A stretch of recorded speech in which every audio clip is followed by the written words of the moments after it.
अस्सलाम वालेकुम दोस्तों। आज की वीडियो में हम आपको मौलवी हक नवाज़ जंगवी के बारे में बताएंगे। ये कौन थे, उनका शिया और सुन्नी से क्या झगड़ा था। मौलवी हक नवाज़ जंगवी को सद्दाम हुसैन क्यों सपोर्ट करता था। जब हक नवाज़ जंगवी ने नारा लगाया शिया काफिर बरेलवी सूर, हक नवाज़ जंगवी को किसने मुर्गा बनाया। आज की वीडियो में इन्हीं हकाइक पर बात करेंगे। दोस्तों, हक नवाज़ जंगवी जंग में पैदा हुआ। कबीरवाला के एक मरूफ देवबंदी मदरसा से तालीम हासिल की और 70 की दहाई के वस्त में जंग की मस्जिद पिपलियाँ वाली में बतौर इमाम मस्जिद मुलाजमत अख्तियार की। जंगवी का पहला निशाना जंग के अहले सुन्नत थे। दोस्तों, जंग पिपलियाँ वाला मोहल्ला के खतीब मौलाना अशरफ सियालवी की किताब मनासिरा जंग के मुताबिक मौलवी हक नवाज़ एक कम पढ़ा लिखा और फितना परवर आदमी था। मौलाना अशरफ सियालवी कहते हैं कि 1976 में जब से मौलवी हक नवाज़ हमारी करीबी मस्जिद में आया, कोई दिन ऐसा नहीं गुजरा जिस दिन पिपलियाँ वाली मस्जिद से बरेलवी मसलक को गालियाँ ना दी गई हों और बरेलवी मसलक के बानी मौलाना अहमद रज़ा ख़ान के ख़िलाफ़ नाजेबा ज़ुबान इस्तेमाल ना की गई हो। मनासिरा जंग नामी किताब में मौलाना अशरफ सियालवी लिखते हैं कि मौलाना अहमद रज़ा ख़ान को हरामज़ादा तक कहा जाता रहा। एक बात तकरार के साथ बयान की जाती कि बरेलवी और बरेलवी मज़हब का बानी अहमद रज़ा ख़ान गुस्ताखे रसूल हैं। दोस्तों, वो कहते हैं कि तहरीक नफाज निज़ाम मुस्तफ़ा के बाद ज़ियाउल हक ने मार्शल लॉ लगाया और भुट्टो की फांसी देकर रास्ते से हटा दिया तो हक नवाज़ जंगवी की शरारतें और हथकंडे इंतहा को पहुँच गए। हमने मकामी लोगों को इकट्ठा करके देवबंदी मसलक की मस्जिद की इंतज़ामिया से बात की कि वो इस शरपसंदी को बंद करवाएं, तो उन्होंने बेबसी का इजहार किया। इस दौरान मौलवी हक नवाज़ ने खसूसी तौर पर लाउड स्पीकर मंगवा कर इसका रुख बरेलवी मसलक की मस्जिद की तरफ रखवा दिया और अब तो जुम्मे के खुतमे के अलावा गालम गलोच का सिलसिला चल निकला। मौलाना अशरफ सियालवी कहते हैं कि हमने जंग के मारूफ और गैर मुतनाज़ा आदमी मंजूर खान और पुलिस के ज़िले अफसर को मुनसिब बनाकर मौलवी हक नवाज़ और चिन्योट के मौलाना मंजूर चिन्योटी के साथ मनाजरा किया, जिसका उन्वान था गुस्ताखे रसूल सल्लल्लाहु अलैहि वसल्लम कौन। दोस्तों, इस मनासरे में बरेलवी मसलक के आलिम मौलाना अशरफ सियालवी ने देवबंदी मसलक की किताबों से साबित किया कि बरेलवी नहीं बल्कि देवबंदी गुस्ताखे रसूल सल्लल्लाहु अलैहि वसल्लम है। मुनसफ़े ने इन्हें फातिहा करार दिया और मौलवी हक नवाज़ को तनबीह की कि वो शरपसंदी से बाज आ जाएं। मनाजरा जंग में जंगवी की शिकस्त जंग इंतज़ामिया और मुअज़्ज़िज़ीन के दबाव पर बरेलवी मसलक की मस्जिद की तरफ लगाया गया।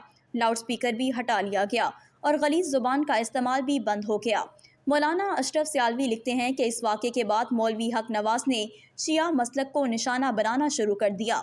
इन दिनों में ईरान में इनकलाब आया हुआ था और इस इनकलाब के बानी शिया मुज्तहिद आयतुल्लाह ख़मैनी थे। इस इनकलाब से पूरी दुनिया की तरह पाकिस्तान भी मुतासिर हुआ।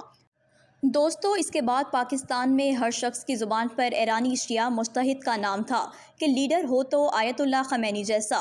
ये बात भी मौलवी हक नवाज़ के गम व गुस्सा का सबब थी, क्योंकि वो शिया मसलक के लोगों को बरेलवी मसलक के लोगों की तरह काफिर समझते थे।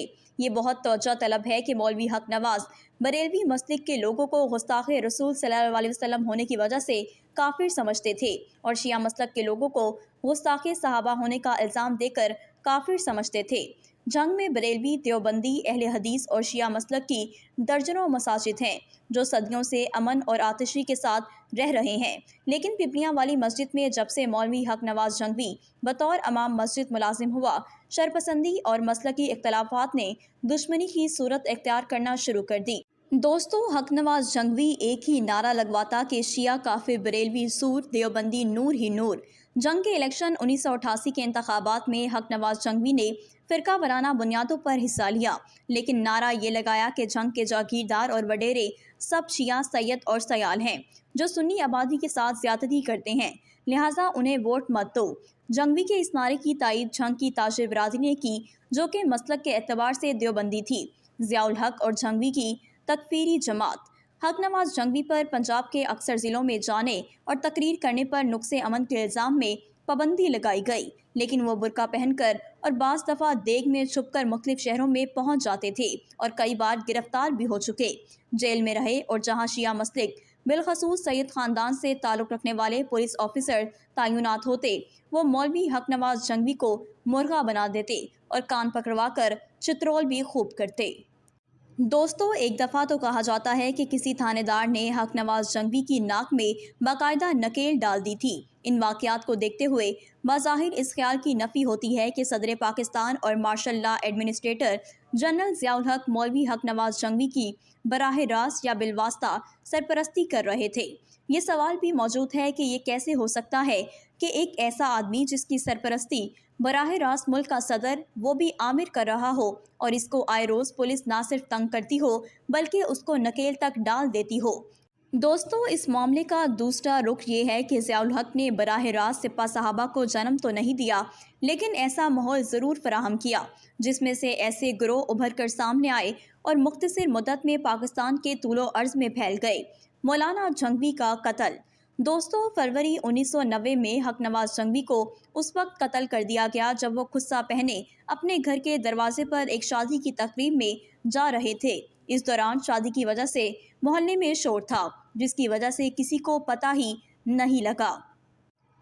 دوستو، شور کی وجہ سے کسی کو بھی پتہ نہ چل سکا کہ محلے کے امام مسجد کو مسجد کے پاس اس کے گھر کے نزدیک قتل کر دیا گیا ہے، لیکن اس خبر کے پورے جنگ میں پھیلتے ہی سپہ صحابہ کے شرپسندوں نے کئی مکانات، گاڑیاں اور مارکیٹیں جلا دیں۔ جنگ میں کئی روز تک آگ اور خون کا کھیل جاری رہا۔ کرفیو کے بعد حالات میں بہتری آئی۔ حق نواز جنگوی کے سیاسی قتل کے بعد سپہ صحابہ کے رہنما اسرار الحق قاسمی کو بھی الیکشن مہم کے دوران ٹارگٹ بنا کر قتل کر دیا گیا اور پورے ملک میں شیعہ مسلک کے خلاف اور ایرانی انقلاب کے خلاف پرتشدد کارروائیوں کا سلسلہ اپنے عروج پر پہنچ گیا تھا۔ اگست 1988 میں شیعہ رہنما علامہ عارف حسین الحسینی پشاور میں فائرنگ کے نتیجے میں شہید ہو گئے۔ تفتیش کاروں نے اس وقت کے گورنر صوبہ سرحد اور جنگ سے تعلق رکھنے والے جنرل ضیاء الحق کے ADCG کیپٹن ماجد گیلانی کو علامہ عارف الحسینی کے قتل کی سازش کا ذمہ دار قرار دیا۔ اسی تناظر میں یہ تاثر ابھرنا شروع ہوا کہ عراقی صدر صدام حسین اور امریکی انٹیلیجنس پاکستان میں ایران کے اسلامی انقلاب کے حامیوں کے خلاف سپہ صحابہ کو سپورٹ کر رہی ہے۔ دوستو، اگر آپ کو ہماری آج کی ویڈیو انفارمیٹیو لگی ہے تو ویڈیو کو لائک کریں، شیئر کریں اور ہمارے چینل کو سبسکرائب کر دیں اور بیل آئیکن کو بھی پریس کر دیں تاکہ ہر نئی آنے والی ویڈیو آپ تک پہنچ سکے۔